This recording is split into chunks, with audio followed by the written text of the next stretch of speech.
sloping area which is completely covered by water during a normal high tide. The foreshore is closed to oversand vehicles, except when it's necessary to pass a beach cut. Above the foreshore is the relatively level area called the backshore or high beach. This area is covered by water only during storms or unusually high tides. The point where the sloping foreshore meets the more level backshore is called the berm crest. Sometimes the beach will have several berm crests. On the upper portion of the backshore is the spring high tide drift line. This area is marked by a line of dead plant material and other debris which has been deposited by the exceptionally high spring tides.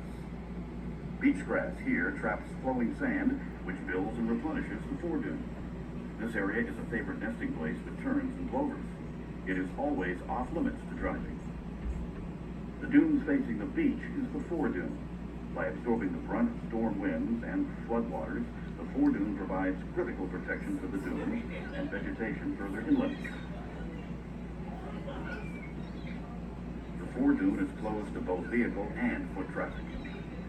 Delineator posts mark the landward side of the corridor.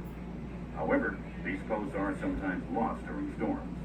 The Oversand vehicle corridor extends from about 10 feet seaward of the spring high tide drift line to the most seaward berm crest. This corridor has been determined to be the safest area for vehicle travel and the area in which vehicle travel will cause the least environmental damage.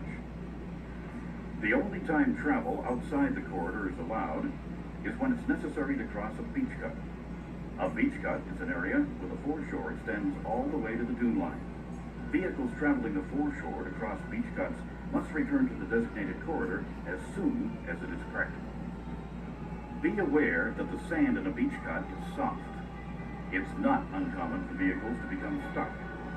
With an advancing tide, getting stuck in a beach cut can be a very expensive mistake. If in doubt about your ability to cross safely, turn around. If you become stuck, or you feel your vehicle is straining in the sand, you may need to stop and let more air out of your tires. Your tires may heat up, causing tire pressure to increase.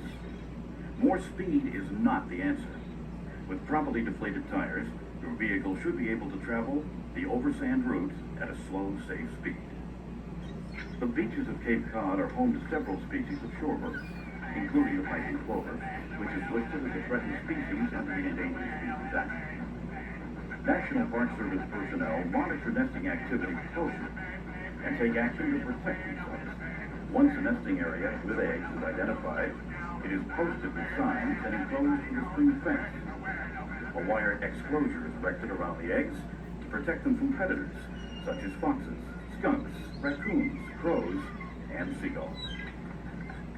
Most piping plover nests contain 4 eggs called a clutch. Every time the adult bird is flushed from the nest, the eggs are threatened by exposure to the elements and predators.